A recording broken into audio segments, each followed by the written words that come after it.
मोदी सरकार में मंत्री बन सकते हैं अखिलेश यादव। बीजेपी ने अखिलेश को दिया केंद्र में मंत्री बनने का ऑफर। सपा का बीजेपी में कराए विलय और केंद्र में पाए मंत्री पद। अखिलेश के डिप्टी सीएम को ऑफर के बाद बीजेपी का जवाब। यूपी के डिप्टी सीएम केशव मौर्य को सीएम बनना है तो उनके पास मौका है। ब्रजेश पाठक सीएम बनना चाहें तो वो भी बन सकते हैं। सिर्फ बीजेपी के 100 विधायक साथ लाएं और अखिलेश यादव से मिल जाएं।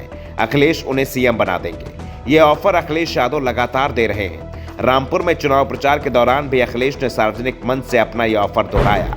अखिलेश ने दावा किया था कि बीजेपी में जो भी नेता खुद को बड़ा मानते हैं वो योगी आदित्यनाथ का असिस्टेंट बनकर रह गए हैं। केशव मौर्य विधानसभा चुनाव हार गए, इसलिए वो कुछ कह नहीं पाते।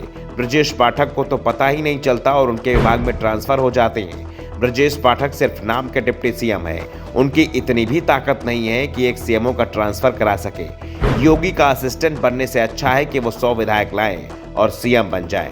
लेकिन अखिलेश के ऑफर को तो केशव और ब्रजेश पाठक दोनों ने नकार दिया और जवाब में अब ऑफर बीजेपी की ओर से दिया गया है। अखिलेश यादव के पास अब मौका आया है, वो जब चाहे केंद्र सरकार में मंत्री बन सकते हैं। दरअसल योगी सरकार के मंत्री गिरीश चंद्र यादव ने अखिलेश से कहा है कि वो बीजेपी से जीत नहीं पाएंगे। विपक्ष में कब तक रह पाएंगे? ज्यादा समय तक विपक्ष में रहे तो समर्थक भी साथ छोड़ जाएंगे। इसलिए अखिलेश अपनी पार्टी सपा का बीजेपी में विलय करा दें तो उन्हें केंद्रीय मंत्री बनाने पर विचार किया जा सकता है। गिरीश चंद्र यादव ने कहा कि अखिलेश के पास कोई मुद्दा ही बचा नहीं है। योगी सरकार पर खींच निकालने से काम नहीं चलेगा। बेकार की बयानबाजी किसी के काम नहीं आएगी। गिरीश चंद्र ने कहा कि अखिलेश यादव गली गली घूम रहे हैं, दावा कर रहे हैं बीजेपी सरकार बेईमानी कर रही है, बीजेपी ईवीएम में हेराफेरी कर रही है, हेराफेरी कर चुनाव दर चुनाव जीत रही है। लेकिन हम अखिलेश यादव से सवाल करते हैं कि 2014 में किसकी सरकार थी? 2017 में किसकी सरकार थी? बीजेपी ने 2014 के लोकसभा चुनाव में यूपी में क्लीन स्वीप किया था, तब मुख्यमंत्री अखिलेश यादव थे।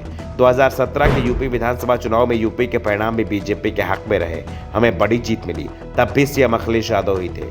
बीजेपी नेता के बयान से साफ है कि अब वो अखिलेश को उनकी भाषा में ही जवाब देने की तैयारी में है। दरअसल इस समय समाजवादी पार्टी बहुत मुश्किल में दिखाई दे रही है। लोकसभा में उसके पास सिर्फ 3 सीट बची है। पिछली लोकसभा में भी सपा के 5 सदस्य थे। बाद में 2 उपचुनाव जीतकर सपा की सीटें 7 हो गई थी, लेकिन इस बार 3 रह गई हैं। सपा की स्थापना के बाद ये सबसे कम संख्या है। राज्यसभा में भी सपा की हैसियत कम होती जा रही है। विधान परिषद में सपा के हाथ से मुख्य विपक्षी दल का दर्जा तक चला गया है। निकाय चुनाव भी करीब आ रहा है।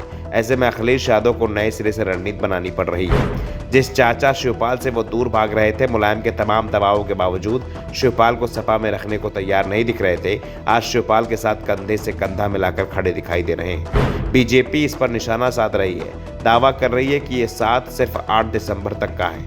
8 दिसंबर को परिणाम आएंगे और उसके बाद शिवपाल एक बार फिर अखिलेश के लिए प्रगतिशील समाजवादी पार्टी के अध्यक्ष ही रह जाएंगे। वैसे बीजेपी की ओर से ऑफर शिवपाल यादव के लिए भी वो जब चाहे बीजेपी में आ सकते हैं। मैनपुरी लोकसभा सीट के उपचुनाव को लेकर भी शिवपाल को लेकर बीजेपी नरम दिख रही थी।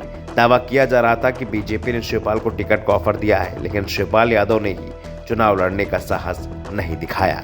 Bureau report, the such India.